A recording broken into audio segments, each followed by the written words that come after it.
नमस्कार, हरे कृष्ण। हामीले नयाँ च्याप्टर इन्भेन्ट्री म्यानेजमेन्ट भन्ने आज स्टार्ट गर्न गइरहेका छौँ। यो इन्भेन्ट्री म्यानेजमेन्ट भनेको स्टक म्यानेजमेन्ट एउटै कुरा हो। स्टक हामीले योभन्दा अगाडि मेटेरियलको इन्भेन्ट्री म्यानेजमेन्टलाई पढेको थियौँ।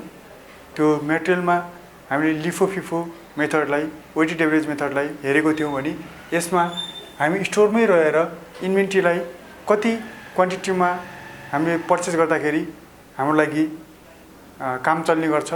कहिलेकाहीँ यसमा बढी पर्चेस गर्नुपर्छ, कहिले कम पर्चेस गर्नुपर्छ।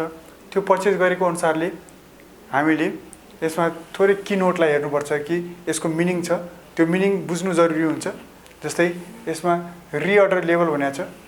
रि भनेको चाहिँ पुनः हैन, रिपिटेडली अर्डर गर्दाखेरिको लेभल भनेको यहाँनिर चाहिँ बुझ्नुपर्ने कुरा के छ भने एउटा स्टकको क्वान्टिटीलाई लेभल भनिन्छ हैन। जस्तै एउटा 1000 क्वान्टिटीको लेभल हुन्छ, 2000 को क्वान्टिटी लेभल, 3000 क्वान्टिटीको लेभल, 4000 क्वान्टिटी लेभल भन्ने यसरी चाहिँ लेभल अनुसारको हुने गर्छ। र त्यो लेभलमा रिअर्डर लेभल कति सामान हुँदाखेरि हाम्रो स्टोरमा, किनभने हामीले बुझ्नुपर्छ कि हामी यो जति पनि यो च्याप्टरमा पढ्न गइरहेका छौँ कि हामी वी आर हियर भनेर बुझ्नुपर्छ। स्टोरमा छौँ हामी। यदि स्टोरमा हुँदाखेरि त्यसको स्टोर किपरले म्यानेजमेन्ट कसरी गर्छ भन्ने कुरा हेर्न गइरहेका छौँ। रिअर्डर लेभल भनेको हामीले अर्डर सप्लायरबाट कति रिसिभ गर्नुपर्छ भन्दा stock level at which new stock should be ordered to avoid a shortage. सर्टेजलाई कुनै चाहिँ हाम्रो सामान कम हुनलाई बच्नको लागि त्यो कति चाहिँ नयाँ अर्डर गर्नुपर्छ भन्ने कुरालाई रिअर्डर लेभल भनिन्छ। त्यस्तै अर्को छ म्याक्सिमम स्टक लेभल। नामै चाहिँ यहाँ म्याक्सिमम भनेर भनेको छ। कति म्याक्सिमम स्टक राख्नुपर्छ भन्ने कुरा, highest quantity of stock that should be kept to avoid excess storage cost, excess storage cost. कस्तो छ भने हाम्रो चाहिँ जहाँ हामीले स्टोर गरेर राखेका हुन्छौँ त्यो यदि लिजमा भाडामा लिएको छौँ भने त्यसको लागि स्टोरेज कस्ट लाग्छ। यदि हामीलाई चाहिएको स्टोरमा 1000 क्वान्टिटी हो तर हामीले 1200 क्वान्टिटी ल्यायौँ भने त्यो अट्दैन। फेरि त्यसको लागि अर्को रुम भाडामा लिनुपर्ने हुन्छ। त्यो भाडाको जुन कस्टलाई, एक्सेस स्टोरेज कस्टलाई अभोइड गर्नको लागि हाइएस्ट क्वान्टिटी कति मगाउँदाखेरि ठिक हुन्छ त, सप्लायरबाट कति लिँदाखेरि ठिक हुन्छ भनेलाई म्याक्सिमम स्टक लेभल भनिन्छ। त्योभन्दा बढी स्टक राख्दाखेरि फेरि यहाँनिर स्टोरेज कस्ट, भाडाहरू बढी लाग्ने गर्छ। Minimum stock level lowest quantity of stock that should be kept to prevent production stoppage. खास हामीले चाहिँ यो मेटेरियलसँगै रिलेटेड हुन्छ इन्भेन्ट्री म्यानेजमेन्ट। किनभने प्रोडक्सन भन्ने बित्तिकै जस्तै कुनै एउटा सुगर कम्पनी छ, त्यो सुगर कम्पनीको लागि र मेटेरियल भनेको सुगर केन हो। त्यो सुगर केन ल्याउँदाखेरि कति मिनिमम स्टक राख्दाखेरि सुगर केनलाई राख्दाखेरि त्यसको प्रोडक्सनलाई स्टप नगरोस् भनेर, अथवा त्यसलाई कुनै त्यहाँनिर त्यसको प्रोडक्सनमा कुनै त्यहाँनिर कम नहोस् भनेर चाहिँ मिनिमम स्टक लेभल राखिन्छ। लोएस्ट क्वान्टिटी अफ स्टक कति राखिन्छ भनेलाई मिनिमम स्टक भनिन्छ। त्यस्तै अर्को हुन्छ स्टक लेभल भनेको के हो त, जस्तै म्याक्सिमम हेऱ्यौँ stock level, minimum stock level. तर वाट इज स्टक लेभल भनेर बुझ्दाखेरि current quantity of goods available in stock. यदि हाम्रो स्टोरेजमा करेन्ट क्वान्टिटी अफ गुड्स कति राख्दाखेरि ठिक हुन्छ, म्याक्सिमम, मिनिमम, एभरेज यो हुन्छ, त्यसलाई चाहिँ स्टक लेभल भनिन्छ। लेभल भनेको एउटा क्वान्टिटीको लेभल हो। त्यो क्वान्टिटी कति राख्दाखेरि ठिक हुन्छ भन्ने कुरा हामीले हेर्छौँ यहाँनिर। त्यस्तै एभरेज स्टक लेभल भनेको म्याक्सिमम र मिनिमम स्टक लेभलको एभरेजमा। जस्तै मानौँ म्याक्सिमम 1000 स्टक लेभल छ, मिनिमम 800 छ भने म्याक्सिमम र मिनिममको बिचमा 900 स्टकलाई चाहिँ एभरेज स्टक भनिन्छ। Average quantity of stock available over a period भनिन्छ। त्यस्तै अर्को छ रिअर्डर क्वान्टिटी। अघि रिअर्डर लेभल भएको थियो। लेभल भनेको हजुरको चाहिँ त्यो क्वान्टिटीको लेभल नै हुन्छ। तर यसमा क्वान्टिटी भन्दाखेरि it is the quantity of material purchase each time.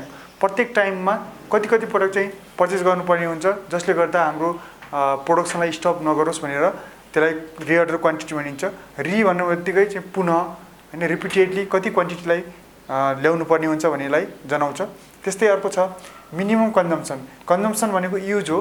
हामीले यहाँनिर पनि हेर्न सक्छौँ कि अहिले योभन्दा पछाडि consumption is also called usages, needs, requirement, demand भनेर चाहिँ बुझिन्छ। त्यही कारणले गर्दा कन्जम्सन भनेको कति युज गर्नुपर्छ त, क्वान्टिटी मेटेरियल भनेर भन्दा the at least amount of stock use in a period हैन सबभन्दा कम एमाउन्ट अफ स्टक युज गर्नेलाई चाहिँ मिनिमम कन्जम्सन भनिन्छ भने highest amount of stock use गर्नेलाई चाहिँ म्याक्सिमम कन्जम्सन भनिन्छ। त्यस्तै अर्को छ 9 मा लिड टाइम। लिड टाइमलाई अरू पनि नामहरू छन् यहाँ हेर्दाखेरि lead time may be on daily weekly monthly basis भनेको छ। त्यो लिड टाइम भनेको के हो भन्दा average lead time is also called normal lead time भनिन्छ भने यहाँ लिड टाइम भनेको चाहिँ the time taken between placing an order and receiving the stock. Order गरेको दिनदेखि रिसिभ गर्दासम्मको दिनको चाहिँ यसलाई लिड टाइम भनेर भनिन्छ। जस्तै यहाँनिर हामीले हेर्न सक्छौँ एउटा मैले लाइन बनाएँ त्यो लाइनमा चाहिँ अर्डर गरेको दिनदेखि रिसिभ गर्दाको दिनसम्मको टाइम सपोज यहाँनिर 1 मन्थ लाग्छ भने त्यो 1 मन्थ नै यहाँनिर के हुन्छ लिड टाइम हुने गर्छ भने त्यो अर्डर गरेको दिनदेखि रिसिभ गर्दाको दिनसम्मको चाहिँ टाइमलाई लिड टाइम भनेर भनिन्छ। त्यस्तै अर्को हुन्छ सेफ्टी स्टक। सेफ्टी भनेको चाहिँ सुरक्षाको स्टक भनी बुझिन्छ। त्यो सेफ्टी स्टक भने के हुँदा extra inventory kept to prevent stock out. Stock out भनेको चाहिँ स्टक सकिनु, त्यो स्टक सकिनुभन्दा अगाडिको एक्स्ट्रा इन्भेन्ट्री राखेर साँचेर राख्नु कि जसले गर्दा फ्युचरमा हामीले चाहिँ स्टक कम हुनुबाट अथवा स्टक सिद्धिनुबाट बचोस् भनेर due to delay in supply. के कारणले गर्दा चाहिँ स्टक आउट हुन्छ भन्दा सप्लाई यदि ढिलो भयो जस्तै अर्डर गरेको दिनदेखि रिसिभ गर्दाखेरि 1 मन्थ लाग्थ्यो तर 60 डेज लागिहाल्यो 2 मन्थ लागिहाल्यो भनेपछि यहाँनिर हामीले स्टोरबाट सामान बेच्दै गर्दाखेरि सामान सिद्धिन सक्छ। त्यो कारणले गर्दा यहाँनिर जुन टाइमिङ छ डिले इन सप्लाई भयो अथवा चाहिँ कुनै डिमान्डमा फ्लक्चुएसन भयो भने त्यस्तो बेलामा चाहिँ सेफ्टी स्टक भनेर चाहिँ राख्नुपर्ने हुन्छ। कहिलेकाहीँ मिनिमम स्टकलाई नै सेफ्टी स्टक भनेको मानिन्छ किनभने यहाँनिर minimum stock level is also called safety stock भनेर यहाँ राखिएको छ। अब यो भनेको थोरै मैले यसलाई रिड गरेँ किनभने अल्सो कल्डवाला चाहिँ आइटम भनेको थाहा पाउनुपर्ने जरुरी हुन्छ किनभने क्वेसनमा घुमाएर दिएको हुन्छ तपाईँहरूलाई कहिलेकाहीँ बुझ्न सकिन्न कि यो पोइन्ट भनेको के हो भन्ने कुरा बुझ्नुपर्ने हुन्छ की नोटमा। Consumption is also called usages needs requirement demand भनेकै कन्जम्सन हो। रिअर्डर पिरियड भनेको चाहिँ also called lead time. Delivery पिरियडलाई पनि रिअर्डर पिरियड भनिरहेको हुन्छ। एभरेज लिड टाइम भनेको also called normal lead time. Average consumption is also called normal consumption. Time period may be time period कसरी दिएको हुन्छ क्वेसनमा भन्दा डेली बेसिसमा दिएको हुन्छ अथवा विकली बेसिसमा अथवा मन्थली बेसिसमा दिएको हुन्छ। मिनिमम स्टक लेभल भनेको चाहिँ is also called safety stock. अघि मैले भनिहालेँ यसलाई चाहिँ किनभने कम्तीमा कमसेकम कम्पनीले स्टकले चाहिँ स्टोरले यति सामानहरू राखेको हुनुपर्छ भन्ने हुन्छ।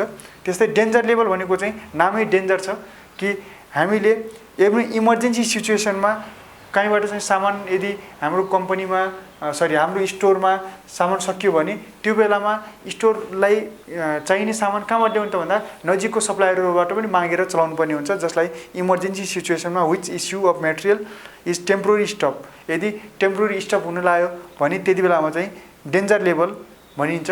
एकदमै कमको न्यूनको लेभललाई डेन्जर लेभल भनिन्छ। इक्जाम्पलको लागि यदि हामीले बाइक चलाउँछौँ भने बाइक स्कुटीहरूमा पेट्रोल सकिँदै गर्दाखेरिको अवस्थामा लास्टमा चाहिँ हाम्रो जुन एउटा मिनिमम क्वान्टिटीको पेट्रोल हुन्छ त्यति बेलामा चाहिँ 0 भन्दा तल चाहिँ यो त्यसको जुन मिटर छ त्यो मिटर गइरहेको हुन्छ भने त्यति बेलामा त्यसलाई डेन्जर लेभल भनिन्छ। मिनिमम भन्दा पनि कम छ भने त्यसलाई डेन्जर लेभल भनिन्छ। त्यति बेलामा यो सिचुएसन डेन्जर लेभलको सिचुएसनमा यो फर्मुला लास्टमा किन दिएको छ भन्दा यो फर्मुला त्यति युज हुँदैन क्वेसनहरुमा पनि। त्यो कारणले गर्दा कहिलेकाहीँ आइहाल्यो भने तपाईले यहाँ डेन्जर लेभल निकाल्दाखेरि normal consumption into normal reorder period तर फर इमर्जेन्सी पर्चेज गर्दाखेरिको नर्मल रिअर्डर पिरियड कति छ त्यहीलाई हामीले यहाँ राख्नुपर्ने हुन्छ। अब लागौँ जो मेन पोइन्ट छ फर्मुलाको त्यो फर्मुलालाई हामीले हेरौँ किनभने फर्मुला तपाईहरुले बुझेर यदि रट्नुभयो भने सजिलो हुन्छ क्वेसनहरु गर्नलाई। रिअर्डर लेभल आरओएल हामीले त्यसको मिनिङ बुझिसक्यौं तर त्यसमा चाहिँ 3 वटा फर्मुला हुन्छन्। प्रायोरिटी कसले पाउँछ भन्दा यहाँनिर यो क्वेसनमा हेर्दाखेरि फर्स्ट प्रायोरिटी यो पहिलोले पाउँछ। यो फर्स्ट प्रायोरिटी पाउँछ यदि म्याक्सिममको consumption into maximum lead time जुन छ म्याक्सिममको क्वेसन दिएको छ भने त्यसलामा यो फर्मुला लगाउने। यदि म्याक्सिममको कुनै त्यहाँ निकाल्नु पर्न सकिदैन अभाइलेबल छैन भने त्यसले पनि second priority minimum stock level plus average consumption into average lead टाइमले पाउने गर्छ। एभरेज भनेको नर्मल पनि हो। त्यसपछि यदि लास्टमा थर्ड प्रायोरिटी यसले पाउँछ र यदि क्वेसनमा सेफ्टी स्टक दिएको छ भने यो सेफ्टी स्टकबाटै राख्नुपर्ने हुन्छ। Reorder level safety stock plus daily consumption into average lead time, डेलीलाई एभरेज कन्जम्सन पनि भन्ने गरेको पाइन्छ। यसरी रिअर्डर लेभललाई निकाल्नु पर्ने हुन्छ। त्यस्तै कहिलेकाहीँ म्याक्सिमम स्टक लेभल सोधेको हुन्छ। म्याक्सिमम स्टक लेभल सोद्धाखेरि चाहिँ रिअर्डर लेभल जुन माथिबाट निकाल्छौँ हामीले, अथवा कहिलेकाहीँ चाहिँ क्वेसनमै गिभन हुन्छ त्यो reorder level plus reorder quantity minus minimum consumption into minimum lead time गरेर निकालिन्छ।